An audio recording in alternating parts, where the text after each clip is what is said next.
Bonsoir à tous, bienvenue dans cette grande édition qu'on entame par ce décret du président de la République, décret D-0246-PRG-SGG portant nomination de préfet. Le président de la République décrète.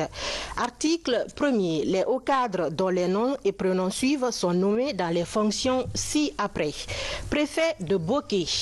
Monsieur Aboubakar Mbop Kamara, administrateur civil, matricule 15 87 70 L, précédemment préfet de Zérékoré en remplacement de Monsieur Mohamed Lamine Doumbouya, appelé à d'autres fonctions. Préfet de Guékédou, Monsieur Louis Fabon Mara, professeur hiérarchie A, en remplacement de Monsieur Mohamed V Keta, appelé à d'autres fonctions. Préfet de Macenta, M. Sekou Touraman Diabaté, matricule 18 51 56 J, précédemment secrétaire général chargé des affaires administratives de Guékédou, en remplacement de M. Pascal Dembadouno, admis à faire valoir ses droits à la retraite. Article 2. Le présent décret qui prend effet à compter de sa date de signature sera enregistré et publié au journal officiel de la République. Conakry, le 16 septembre 2017, signé professeur Alpha Condé. L'actualité, c'est aussi la conférence de presse du chef de l'État, professeur Alpha Condé. C'était ce matin à Séroutoria devant les journalistes de la presse nationale et internationale.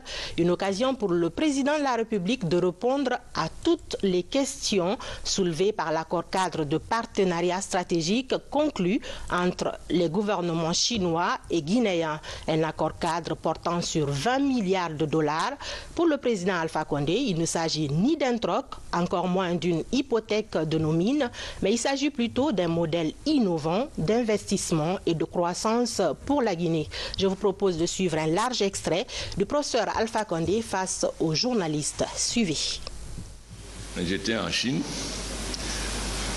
mais comme j'ai souvent l'habitude de le dire, en Guinée, on ne fait jamais d'enquête. On ne va jamais à la suite de l'information pour savoir comprendre exactement, avoir les bonnes ressources, les bonnes réponses aux questions que l'opinion pourrait se poser. C'est pourquoi parfois il y a des erreurs de jugement et des fausses informations qui sont propagées pour troubler l'opinion, alimenter la suspicion et des soupçons à propos de certains actes publics. Il en a été de signer ainsi pour l'accord que nous venons de signer avec la Chine pour les 20 milliards.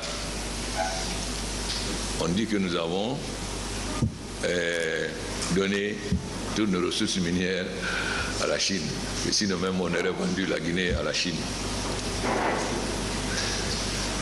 Bon, quand j'ai été élu président,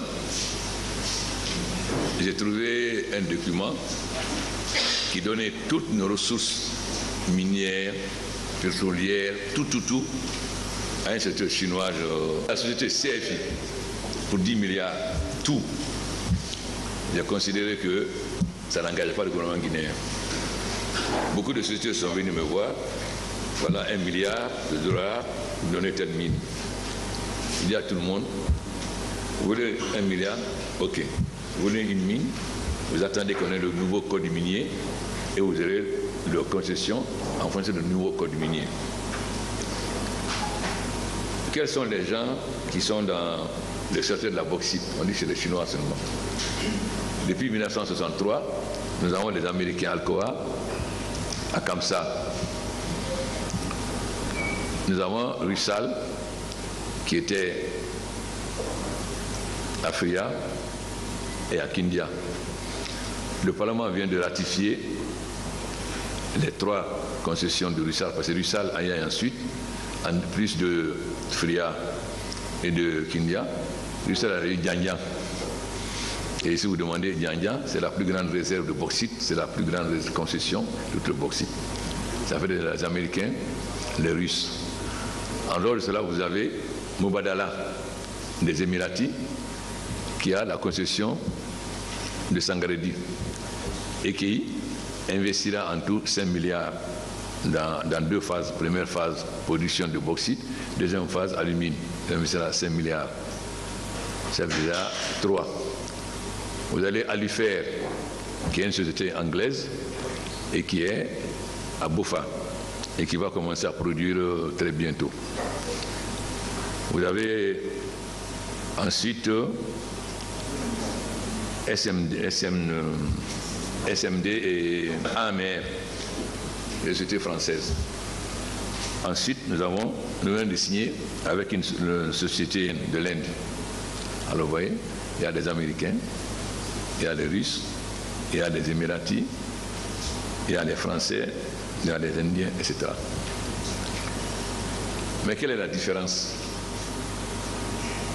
Les revenus produits par ces sociétés vont dans les budgets de l'État, qui peut être utilisé à bon escient ou mal. Alors que les concessions qui seront avec les entreprises chinoises, les royalties seront exclusivement réservées au remboursement des financements des infrastructures. Et le contrat est sur 20 ans. Ça veut dire que tous les gouvernements qui seront là pendant au moins 20 ans seront obligés de consacrer les royalties de ces sociétés chinoises aux infrastructures, non pas aux dépenses de fonctionnement, d'achat des véhicules, ceci, cela. Ça, c'est la première chose qui est fondamentale. Donc, nous n'avons pas hypothéqué, parce que je n'ai jamais accepté le troc, c'est-à-dire argent contre mine. Pourquoi? Parce que on peut vous donner 1 milliard, mais que la valeur de la mine soit supérieure à 1 milliard. Mais si vous donnez contre troc, c'est arrivé dans certains pays d'Afrique centrale, contre 1 milliard, ils ont donné une mine. Mais il se trouvait que la mine valait 2 milliards. Donc quand vous faites le troc, si la valeur de la mine est supérieure à l'emprunt, vous perdez.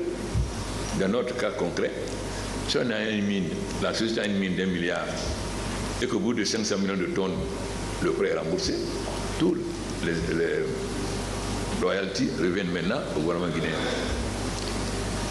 Et comment ça a pu? C'est parce que nous avons pu établir des rapports exceptionnels aujourd'hui avec la Chine. Donc, au lieu de fantasmer, tout patriote devrait être fier parce que pour la première fois pendant 20 ans, la Guinée aura des fonds qui sont consacrés aux infrastructures, aux routes, aux ports, aux chemins de fer. Vous savez très bien que le grand handicap de la Guinée, c'est cela, l'électricité, l'eau, les routes, les chemins de fer, les ports. Donc pendant 20 ans, ce n'est pas un accord qui est lié au mandat de Alpha, c'est un accord sur 20 ans. Et ce n'est pas seulement 20 milliards. Ça dépend de deux choses.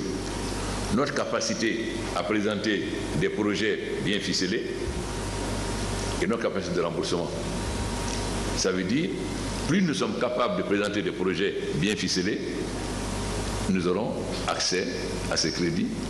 Et plus nous avons plus d'entreprises chinoises qui travaillent pour rembourser, plus nous aurons davantage de crédits. Donc les 20 milliards, ce n'est qu'un point de départ. J'ai décidé que la croissance en Guinée, et vous avez une croissance à 2 chiffres, c'est-à-dire 10, 11, 12.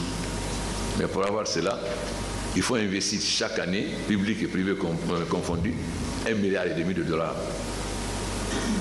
Donc nous sommes déjà assurés qu'au moins chaque année, bien sûr en fonction de leur capacité à présenter des projets bien ficelés, parce que le gouvernement ne peut financer que si vous avez des projets bien ficelés et que vous signez des contrats. C'est-à-dire qu'une fois que ces projets sont prêts, à ce moment-là maintenant, les banques peuvent financer. Donc sur les 1,5 milliard nécessaires entre le public et le privé, nous sommes déjà assurés que nos projets, on aura 1 milliard déjà. Il restera sur les 500 millions. Et cela sans compter les revenus que les autres entreprises minières vont apporter, c'est-à-dire les revenus de GAG, de Kamsar et de Russal, etc. Voilà la réalité concrète de cet accord. Voilà qui est clair, ces 20 milliards de dollars sont le fruit d'un accord cadre de financement entre la Chine et la Guinée devant permettre à notre pays d'être doté d'infrastructures adéquates pour son développement économique et social. Vous suivrez l'intégralité de ce point de presse du président Alpha Condé juste après ce journal.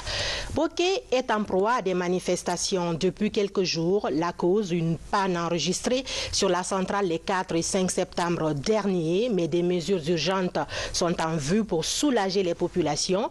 À propos, nous recevons sur ce plateau Général Bourema Condé, le ministre de l'administration du territoire et de la décentralisation. Bonsoir, monsieur le ministre. Vous avez une déclaration à propos de l'événement de Boké. Merci, madame. Mesdames et messieurs, citoyennes et citoyens de la Guinée.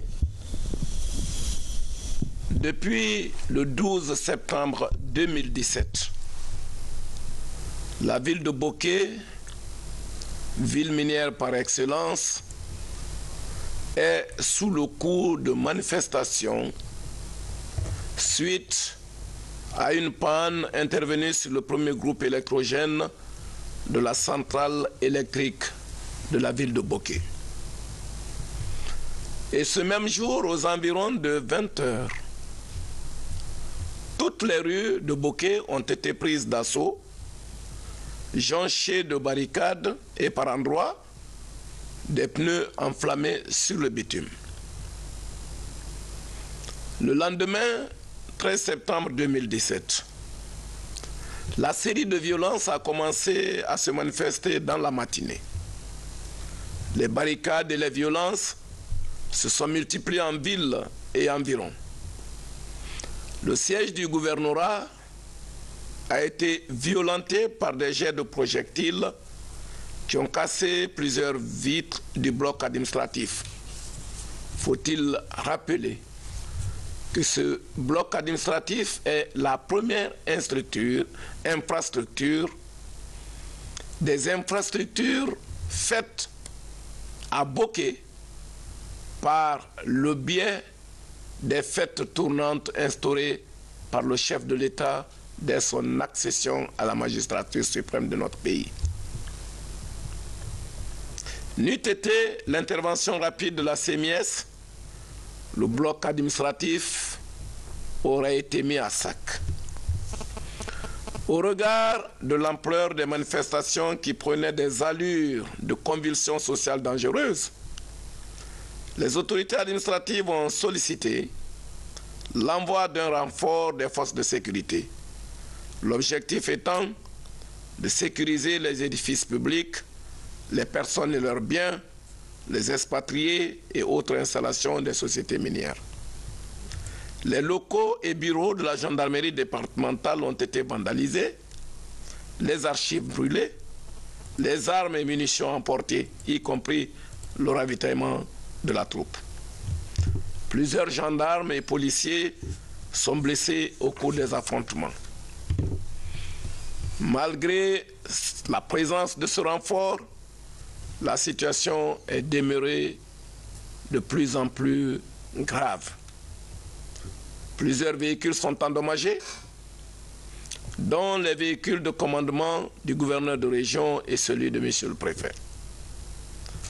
Pendant ce temps, les techniciens de EDG s'activaient tant bien que mal sur le groupe en panne afin qu'il puisse être dépanné. Et ce, jusqu'aux environs de 1 h du matin. Malheureusement, et pendant que cette première panne était jugulée, une seconde panne sur le régulateur de tension est survenue, aggravant la situation d'espoir suscitée. Les travaux de dépannage se sont intensifiés pour la mise en marche d'un groupe loué par EDG, lequel devait assurer le relais. Au même moment, des efforts sont déployés pour la remise en état du premier groupe objet de la panne. Et ceci nous amène donc à la matinée du 14 septembre 2017. Ce jour-là, la conjonction des efforts des différentes équipes des forces de l'ordre continue à en découdre avec les manifestants déterminés dans la virulence de leurs manœuvres de destruction. En début d'après-midi, un premier calme précaire a commencé à revenir progressivement. Une équipe de techniciens en provenance de Kamsar est attendue pour appuyer celle déjà en place. Le régulateur de tension du groupe en dépannage est obtenu à Conakry et pendant que ces événements se passaient donc, ce régulateur était en train d'être acheminé sur Boké. Le gouverneur de région de Boké et le préfet ont reçu plusieurs responsables et des personnes ressources pour que des voies et moyens du retour au calme puissent être obtenus. Et donc, beaucoup de citoyens se sont prêtés comme étant des négociateurs de bons offices. La journée du 15 septembre, une réunion d'importance est organisée au niveau de la commission de crise avec une délégation de la notabilité sur la requête de cette dernière, et ceci c'était autour de l'organisation d'un meeting par la notabilité de Boké à travers notamment le grand imam de la mosquée centrale. L'objet devrait naturellement porter sur les termes du prêche de la grande prière du vendredi qui venait pour le renforcement de la paix, la quiétude et la cessation des actes de vandalisme. Face à cette initiative que les autorités ont saluée, mais qu'elles ont trouvé inappropriée à tenir dans un contexte surchauffé dans un lieu public, l'autorité a conseillé sa tenue à la grande mosquée, ce qui fut accepté par les initiateurs. La notabilité a sollicité en même temps le repli des agents de sécurité dans leur cantonnement, ce qui fut également accepté pour renforcer la collaboration et la synergie avec la notabilité pour une gestion concertée de la crise. Consécutivement donc au repli des agents de sécurité, les manifestants se sont rendus maîtres de la ville en érigeant à nouveau les barricades qui avaient été dégagées des voies publiques, diluant ainsi dans le néant les promesses de la notabilité.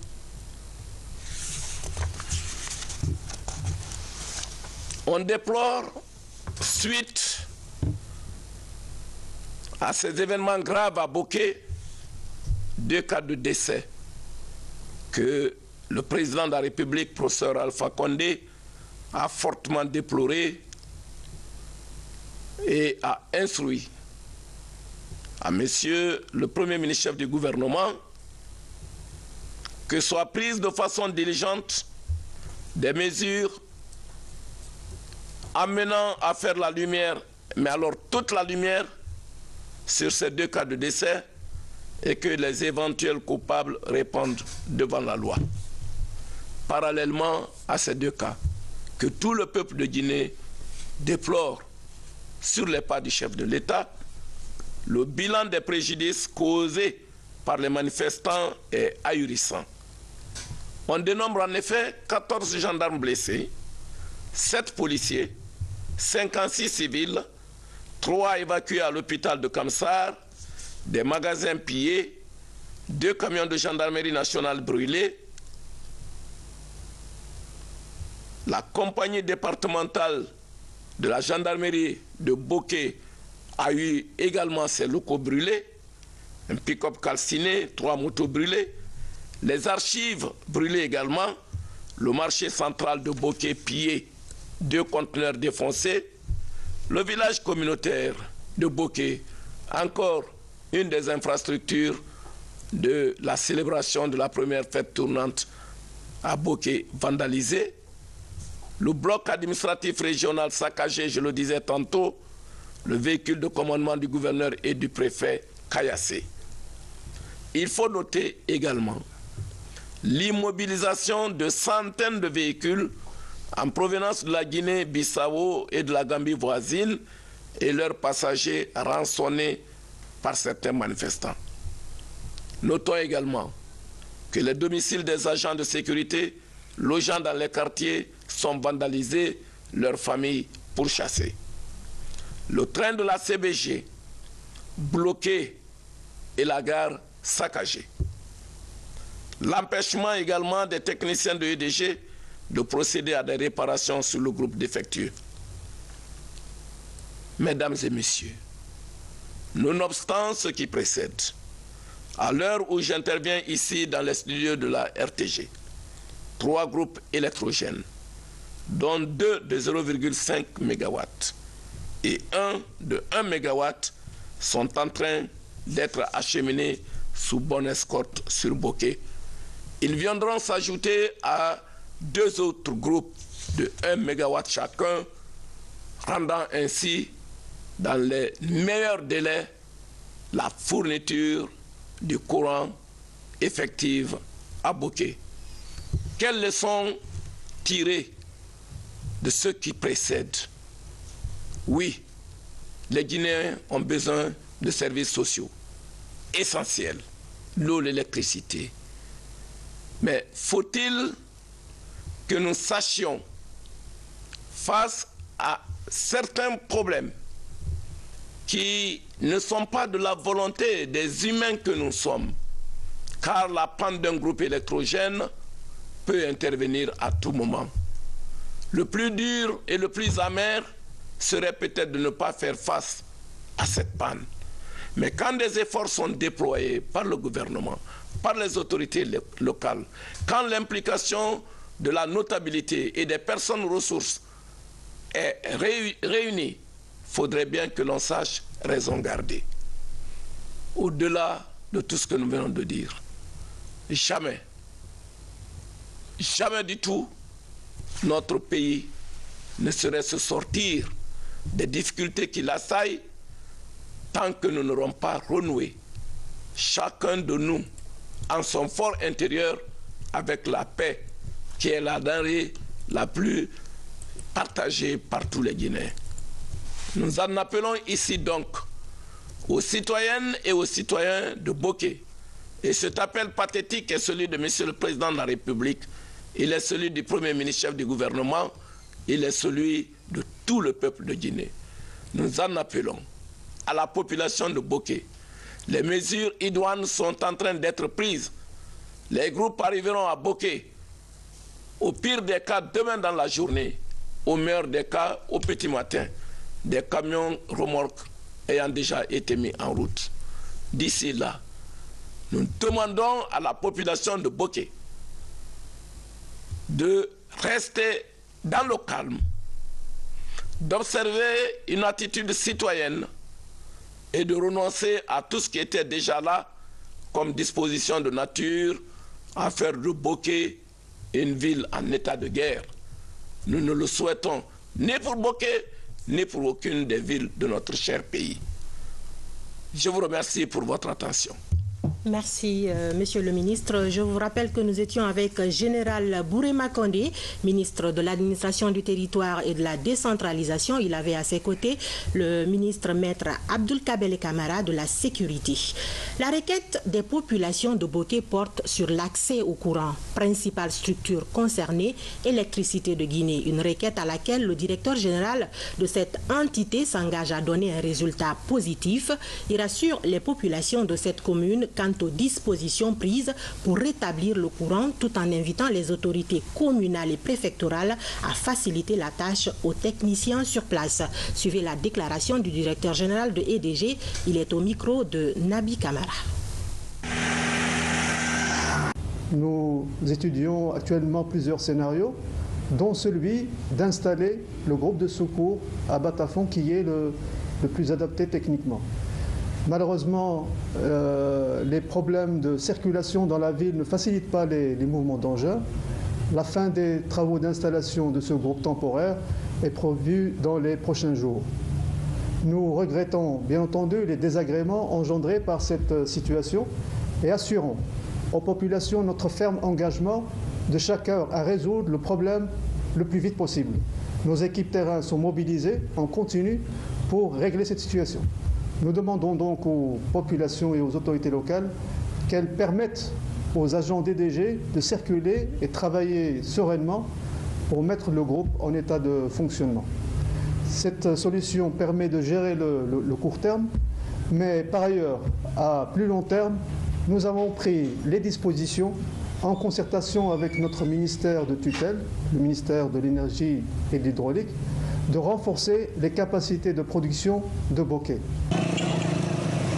Soucieux de la situation qui prévaut à Bokeh, les ressortissants ont récemment rencontré le Premier ministre, une rencontre à l'issue de laquelle ils se sont engagés à œuvrer pour le retour du calme dans la cité et partant, une invite à la retenue a été lancée aux populations de Kakandé. Général Mathurin Bangoura est le président de l'association des ressortissants de Bokeh. Suivez-le. Le bureau exécutif de l'Union pour le développement de Kakandé a été reçu à sa demande par M. le Premier ministre chef du gouvernement le jeudi 14 septembre 2017. Au menu de la rencontre, les événements survenus à Bokeh depuis quelques jours. Des événements qui préoccupent les différents acteurs impliqués dans la résolution de cette crise. Au cours de la rencontre, l'IDK a exprimé à M. le Premier ministre sa volonté de contribuer dans un premier temps à apaiser la situation et à tout mettre en œuvre pour maintenir un climat de paix et de quiétude sociale à Bokeh. En retour, le Premier ministre a salué l'initiative et a assuré que son gouvernement ne ménagera aucun effort pour satisfaire à la demande sociale des populations guinéennes en général et celle de Bokeh en particulier. Pour sa part, le bureau exécutif de l'IDK appelle les populations de Kakandé au calme, à la retenue et à l'unité pour permettre l'instauration d'un dialogue plus constructif entre les différents acteurs concernés par cette crise. À propos, justement, la situation a évolué positivement. Les parties prenantes dans la crise de la commune urbaine de Bokeh étaient devant la presse ce matin même à Conakry. Elles sont disposées à tout faire pour ramener la paix et la quiétude dans cette cité minière. Déjà, pour la desserte en électricité, des groupes électrogènes sont en train d'être acheminés dans la zone précision Nabi Camara. La crise qui secoue la commune urbaine de Bokeh préoccupe de plus en plus EDG. Ce samedi, elle a échangé avec les sociétés minières évoluant dans cette préfecture sur le sujet afin de proposer des solutions idoines pour rétablir la desserte de l'électricité dans la commune urbaine de Bokeh. L'administrateur général de EDG a annoncé le déploiement et la mise en marche d'un groupe thermique capable de fournir le courant à la satisfaction des populations de cette ville en attendant la solution définitive. Avec l'aide de sociétés minières, ils ont mis à notre disposition un certain nombre de groupes, 3 groupes de 500 kVA qui sont actuellement en cours d'essai aujourd'hui, maintenant même, au moment où je vous parle, de façon à les faire transporter là-bas. Et de même, de notre côté, nous avons aussi mis en œuvre l'acquisition des transformateurs de façon à aller coupler ces transformateurs sur le réseau avec ces groupes et permettre ainsi d'alimenter la ville, la moitié de la ville qui est sans électricité et permettre ainsi ces solutions provisoires d'assurer l'alimentation jusqu'à ce que la solution définitive puisse être mise en place. 3 groupes vont partir d'un moment à l'autre aujourd'hui vers Bokeh pour être installés. Il y a également un autre groupe qui peut être acheminé, qui est actuellement à la SEG. Celui-ci va peut-être nous être mis à disposition par la SEG et on va acheminer. Il y a d'autres solutions également que nous allons mettre à la disposition de EDG pour voir s'ils peuvent en tout cas garantir la desserte en électricité pendant cette période jusqu'à l'arrivée de la solution définitive au mois d'octobre. Donc les sociétés minières, et en particulier le consortium SMB-WAP, se mettent à la disposition de EDG pour qu'on améliore la situation. Le président des ressortissants de Bokeh à Conakry reconnaît la légitimité de la revendication des populations de la commune urbaine, mais déplore son caractère brutal. Il invite alors les uns et les autres à la retenue, car pour lui, rien n'est possible sans la paix. Les revendications pour lesquelles les gens sont levés à Bokeh, c'est des revendications que nous, ressortissants de Bokeh, nous qualifions d'irréprochables. C'est des revendications qui sont vraiment légitimes. À la seule différence que la casse que les gens sont en train de faire, nous sommes contre la casse. Mais les revendications, comme je le disais tantôt, elles sont légitimes. Donc je demande à mes frères et sœurs qui sont à Bokeh présentement d'accepter de revenir à la raison. Rien ne peut être fait s'il n'y a pas de calme, s'il n'y a pas de sécurité. Les mouvements sociaux à Bokeh durent depuis bientôt une semaine. Partons à présent à Mambia, c'est dans la préfecture de Kindia où le CECID sensibilise sur la nécessité de la paix et de la quiétude en région minière. Abdoulaye Ningilande Diallo. La Guinée possède un potentiel minier qui offre plusieurs opportunités pour son développement. Depuis des décennies, ce potentiel est convoité par de grandes sociétés minières. Une attractivité qui, aujourd'hui, s'est beaucoup élargie par l'implantation d'autres géants miniers. Pour favoriser une bonne cohabitation entre les riverains et ces sociétés, le CECID, Centre du commerce international pour le développement, crée un espace d'échange pour mieux informer les populations de leurs droits et devoirs. Nous avons décidé alors d'organiser ces débats à proximité des communautés, au nom desquelles tout est fait. Nous sommes venus ici aujourd'hui pour faire savoir aux uns et aux autres qu'est-ce que les dispositions du code minier protègent comme droit des communautés. Donc nous nous battons dans ces débats pour amener les communautés à comprendre où se limitent leurs droits et où commencent alors ceux des sociétés minières. Je crois que si cela est compris par les deux parties engagées dans l'exploitation minière, je pense qu'il y aura moins de conflits. À Kindia, dans la sous-préfecture de Mambia, qui abrite la société Rusal CBK, les initiateurs échangent avec les collectivités. Ils vulgarisent la politique du contenu local dans le secteur des mines. Une nouvelle approche qui prend en compte la formation, l'emploi et l'utilisation des compétences locales. On a beaucoup retenu ce qu'on ne savait pas, comme on dit, on ne savait pas si c'était une fois qu'on a besoin de réclamer comme l'eau, les fourrages là, croyons pour nous c'est les actionnaires qu'on doit attaquer. Or que non, les actionnaires ils font leur rôle, ils profitent pour le développement local en donnant l'argent à la responsabilité, comme on dit, à la mairie des sous-préfectures. Dans ça, quand on a besoin de quelque chose, on s'organisera maintenant, on fait par lettre pour demander et revendiquer nos droits. En initiant cet espace de renforcement des capacités des acteurs locaux dénommé Samedi des mines, le CECID se fixe pour objectif principal d'assurer la transparence dans la gestion des ressources générées par le secteur minier au sein des collectivités locales et nationales. Au port autonome de Conakry, plus de 150 milliards de francs guinéens doivent être investis pour la construction de 2 nouveaux blocs administratifs et sur fonds propres, un objectif de performance qui affiche déjà ses premiers résultats avec l'inauguration de 2 nouveaux ponts bascules numériques. Explication Fodé Camara, Mohamed Aïcha Silla. Le port autonome de Conakry, principale porte d'entrée et de sortie des camions à conteneurs. Des véhicules très lourds qui dégradent souvent les routes par manque de respect des poids réglementaires. Pour aider l'État à diminuer les saignées financières liées à la reconstruction des voies publiques, la Direction générale du port autonome de Conakry vient d'installer un pèse-essieu et 2 pompes bascules numériques. Le pèse-essieu, selon les recommandations de l'UOMOA, le règlement 14 qui dit c'est de respecter les poids à l'essieu qui ne doit pas dépasser les 11 tonnes. Tu vas voir un camion, il a 5 essieux.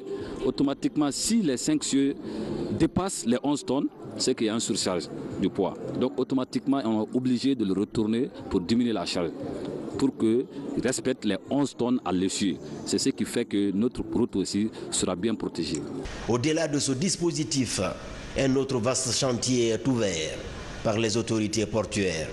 Il s'agit de la construction de 2 bâtiments administratifs de 5 étages chacun. Pour se mettre en règle vis-à-vis du code ISPS des gardes-côtes américains, il est prévu aussi la construction d'une nouvelle maison de Dieu pour délocaliser la mosquée située dans l'enceinte portuaire. Étalé sur une durée de construction 2017-2018, tous ces investissements vont globalement coûter la somme de 150,245 milliards de francs guinéens au budget du port autonome de Conakry. À ce montant, il faut ajouter le coût des investissements inaugurés le 28 avril 2017 de 19,149 milliards, soit un total pour les deux cérémonies de 169,384 milliards de francs guinéens. C'est dans cet ordre d'idée que le plan d'action opérationnel et le plan d'investissement annuel du port intègrent la vision stratégique du professeur Alpha Condé pour faire de la Guinée un pays émergent et le port un port hautement compétitif et attractif dans la sous-région. Cet ambitieux projet de plus de 100 milliards de francs guinéens compte faire d'une pierre deux coups, lutter contre la promiscuité dans les bureaux et réduire la lourdeur administrative susceptible d'alléger le temps d'escale des navires. Il n'y a pas de doute que nous serons parmi les meilleurs ports de la sous-région et très bientôt. Ça, je suis confiant de ça. Et je vous ai donné quelques chiffres tout de suite lors du passage des gardes-côtes américaines. Et rien que sur la sécurité et la sûreté du port, je vous ai dit que nous ne sommes pas très loin maintenant d'être les meilleurs ports de la sous-région. Et si ces infrastructures viennent s'ajouter à ça. Dans la période 2016-2018, pour booster la compétitivité, autre activité programmée, la poursuite du dragage, la reprise des travaux d'éclairage public et la réhabilitation des quais, routes et terre-pleins. Diplomatie, après la menace du gouvernement des États-Unis contre la Guinée au sujet du rapatriement de certains ressortissants guinéens, les négociations entre les deux États sont en cours. Le gouvernement guinéen, à travers son département des affaires étrangères, met les bouchées doubles pour trouver une solution à ce problème. Il concerne plus de 2600 ressortissants guinéens vivant aux États-Unis d'Amérique. Reportage Sédou Bandiaï. Depuis quelques mois, les États-Unis menacent de rapatrier les ressortissants guinéens en conflit avec la loi. Pour cause, Washington accuse Conakry de n'avoir pas coopéré comme d'autres pays africains pour le rapatriement de ces ressortissants jugés illégaux sur le sol américain. Sur le sujet, le département guinéen des affaires étrangères dit avoir répondu à toutes les requêtes formulées par le département américain. Nous avons immédiatement répondu et nous avons sollicité l'appui du gouvernement américain pour financer une mission d'identification composée du ministère des Affaires étrangères et de Guinée de l'étranger, d'une part, et le ministère de la Sécurité, d'autre part. Donc ces cadres se sont rendus aux États-Unis. Ils ont procédé à l'identification de ces Guinéens. En plus de cela, nous avions commencé à négocier un accord sur l'immigration avec les États-Unis qui s'articulait autour de quelques points importants. Premièrement, la Guinée devait, comme l'exige le droit international, reprendre ces Guinéens qui sont jugés indésirables dans un autre pays étranger. Deux, la Guinée reconnaissait tout à fait donc ce droit aux États-Unis d'Amérique, donc, d'éloigner des compatriotes et nous avons l'obligation d'accepter de les reprendre. Nous avions aussi demandé que ce rapatriement-là se fasse dans certaines conditions. Premièrement, identification préalable.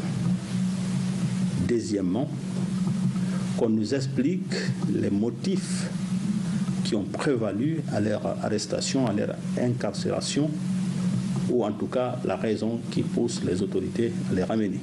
Pour le secrétaire général des Affaires étrangères, les supposés Guinéens ne sont certes pas tous Guinéens, d'où la nécessité de faire la part des choses. Aux dernières nouvelles, l'ambassade des États-Unis décide de ne plus délivrer des visas de type B et J aux Guinéens. Une situation qui préoccupe le ministère des Affaires étrangères. Selon les autorités américaines, la Guinée n'est pas très diligente, donc ne facilite pas le rapatriement de leurs compatriotes, de nos compatriotes vivant aux États-Unis. Et que de ce fait, les autorités américaines ont décidé de prendre des sanctions provisoires parce que lorsqu'on lit le contenu du document, il est dit quelque part que si la Guinée démontrait dans une période de 120 jours que donc la Guinée était disposée à coopérer et à rapatrier ses compatriotes visés par les mesures d'expulsion aux États-Unis, et que donc le Homeland Security, donc les autorités américaines qui s'occupent de l'immigration, reconsidéreraient cette position. Et qu'en revanche, si la Guinée persistait, naturellement qu'ils allaient élever les sanctions.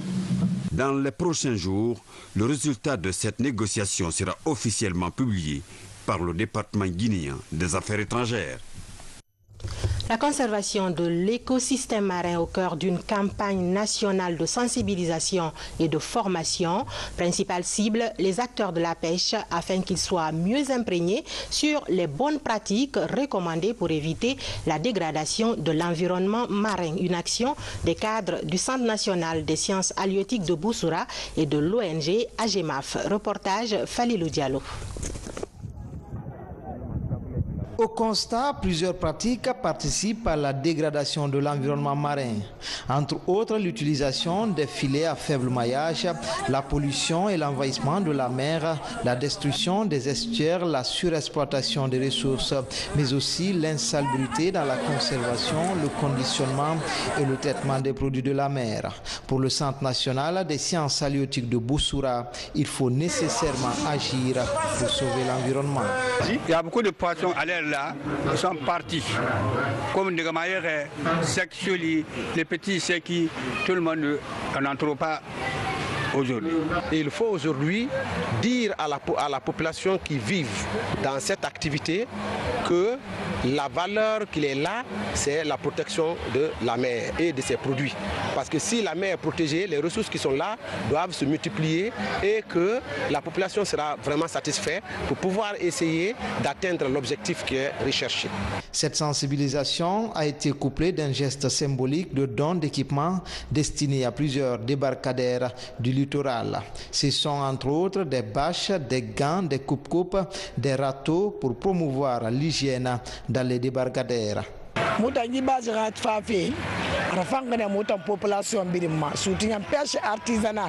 La venue des bâches nous réjouit à plus d'un titre.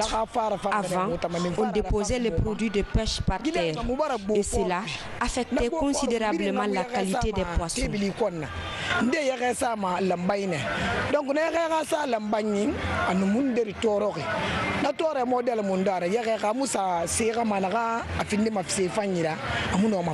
Aujourd'hui, c'est à cause de la pression de l'homme sur la mer que plusieurs espèces halieutiques ont disparu. L'insalubrité dans le traitement des produits de mer est aussi à l'origine de plusieurs maladies. C'est pour inverser cette tendance que le projet Goût amer soutient ces activités de sensibilisation dans les débarcadères du littoral guinéen. L'ambassadeur des États-Unis d'Amérique, son Excellence Denis Hankins, a été reçu hier en audience par le président de l'Assemblée nationale. En présence de certains parlementaires, ils ont passé en revue la bonne coopération entre la Guinée et les États-Unis. Les entretiens ont également porté sur la tenue des élections locales et la réussite de l'adoption du code anticorruption par le Parlement guinéen. Reportage Diamo Kabar. Au cours des 3 derniers mois, plusieurs projets ont été adoptés à l'Assemblée nationale. Entre autres, le règlement intérieur de l'institution, le rapport sur l'examen de ratification des lois, notamment le projet de loi portant sur la prévention, la détection et la lutte contre la corruption. Pour affermir les liens d'amitié entre la Guinée et son pays, l'ambassadeur des États-Unis vient s'enquérir de l'évolution de ces différents travaux menés par le Parlement guinéen. C'était une visite courtoisie d'examiner le bilan de toutes les activités d'Assemblée pendant les derniers 3 mois que j'étais absent. Alors j'ai constaté parmi les autres, par exemple, l'Assemblée a passé le code anticorruption, qui c'est très important en termes d'image de pays.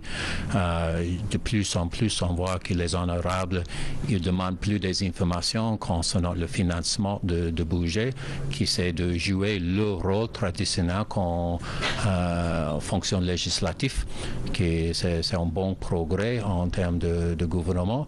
Et on a discuté les priorités pour l'année qui vient avec les élections communales et les élections législatives aussi. Le projet de loi initial pour la tenue des élections locales a été aussi abordé au cours de la rencontre.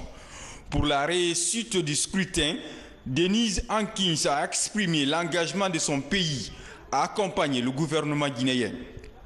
J'ai vu depuis mon arrivée que de plus en plus les honorables jouent son rôle. Il fait les demandes. J'ai vu pendant le débat budgétaire qu'ils ont demandé la présence de certains ministres pour défendre leur budget. Ils posent les questions. Alors ça, c'est le rôle d'une assemblée en balance des pouvoirs. Alors c'est positif, je pense, le progrès en termes de cette institution qui, comme tous les autres, c'est assez nouveau. Nous sommes engagés avec nos partenaires, avec NDI et les autres, et au niveau politique, bien sûr, que moi, comme membre du comité de suivi, nous sommes engagés, mais de plus en plus, c'est avec les ressources du gouvernement elle-même qui doit financer l'une des fonctions fondamentales de chaque gouvernement. Le président de l'Assemblée nationale a mis l'occasion à profit pour annoncer l'ouverture de la session budgétaire prévue le 5 octobre prochain.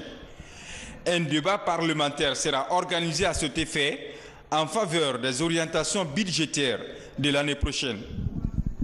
Parlons à présent des relations guinéo-marocaines. Elles sont au beau fixe et connaissent un développement notoire dans le secteur de l'éducation notamment. L'association des stagiaires et étudiants guinéens au Maroc se félicite de cet état et l'encourage. C'était à l'occasion de sa toute première journée scientifique et culturelle. Reportage Thierno Ousmane Diallo. Guinée et le Maroc entretiennent une relation particulière qui remonte aux premières heures de l'indépendance du pays. Dans le domaine de l'éducation, plus de 5000 Guinéens ont à ce jour bénéficié d'une opportunité de formation au Maroc grâce à l'excellence des relations guinéo-marocaines. Un fait historique rappelé à l'occasion de cette journée scientifique et culturelle qui réunit les anciens stagiaires et étudiants guinéens au Maroc. Une première pour rendre hommage aux autorités guinéennes et chérifiennes. La valeur réelle, c'est la ressource humaine pour développer un pays. Le Maroc a suffisamment formé des ressources humaines, des cadres compétents et compétitifs qui peuvent s'insérer dans la vie professionnelle en Guinée et qui peuvent faire dans plusieurs domaines. Et c'est pourquoi cette coopération sur le plan culturel surtout peut être renforcée et mieux structurée, mieux gérée, parce que le problème réel qui est posé, il y a la formation, mais il n'y a pas le répondant à l'intérieur. Ça veut dire l'intégration à partir de la Guinée devient un problème. À l'occasion de cet événement inédit, la question de l'intégration des anciens du Maroc est débattue. Un appel est lancé pour renforcer leur implication dans le développement socio-économique du pays. Nous estimons apporter notre modeste contribution, ne serait-ce que la reconnaissance du bienfait du gouvernement. Donc c'est dans ce sens que vraiment, je me dis, nous sommes dans tous les secteurs militaires, paramilitaires, civils et dans l'administration publique, nous occupons des grandes fonctions de l'État. Donc les enfants, les jeunes qui rentrent ont des difficultés d'intégrer. Parfois, avec leur diplôme, ils sont là à marcher. Et vous avez suivi au cours de notre table ronde, on a demandé, venez avec des initiatives privées, venez avec des projets auxquels on va booster pour pouvoir nous aussi apporter ne serait-ce qu'une modeste contribution. Moi personnellement, je n'ai jamais pensé à rester au Maroc ou à continuer ailleurs. D'ailleurs, pour preuve, je suis rentrée cette année pour de bon. Il me reste 6 mois de cours, donc 4 mois de cours et 2 mois pour les stages, pour les examens et la soutenance. Donc je suis rentrée pour de bon. Donc pour moi, c'est une grande opportunité. C'est ce pourquoi d'ailleurs je suis là. Je pense m'installer en Guinée, pas ailleurs. Je pense que tous les autres étudiants, que ce soit au Maroc ou ailleurs, guinéens devraient penser la même chose. C'est chez nous que nous devrons travailler. C'est en 1976 que les premiers boursiers guinéens ont été reçus au Maroc. Depuis lors, le partenariat est maintenu et est aujourd'hui un modèle de coopération sud-sud magnifié par les artistes. On revient sur ce décret du président de la République avant de boucler cette édition. Décret D-2017-0246-PRG-SGG portant nomination de préfet. Le président de la République décrète. Article 1er. Les hauts cadres dont les noms et prénoms suivent sont nommés dans les fonctions ci-après. Préfet de Boké, M. Aboubakar Mbop Kamara, administrateur civil, matricule 15 87 70 L, précédemment préfet de Zérékoré, est nommé en remplacement de M. Mohamed Lamine Doumbouya, appelé à d'autres fonctions. Préfet de Guékédou, M. Louis Fabon Mara, professeur, hiérarchie A, en remplacement de M. Mohamed Senketa, appelé à d'autres fonctions. Préfet de Macenta, M. Sekou Touraman Diabaté, matricule 18 51 56 J, précédemment secrétaire général chargé des affaires administratives de Guékédou, en remplacement de M. Pascal Dembadounou, admis à faire valoir ses droits à la retraite. Article 2. Le présent décret qui prend effet à compter de sa date de signature sera enregistré et publié au journal officiel de la République Conakry le 16 septembre 2017, signé professeur Alpha Condé. C'est tout pour ce journal. Merci de l'avoir suivi. Je vous souhaite du plaisir en compagnie de nos programmes. L'intégralité de la conférence de presse du professeur Alpha Condé, c'est juste après ce journal. À demain.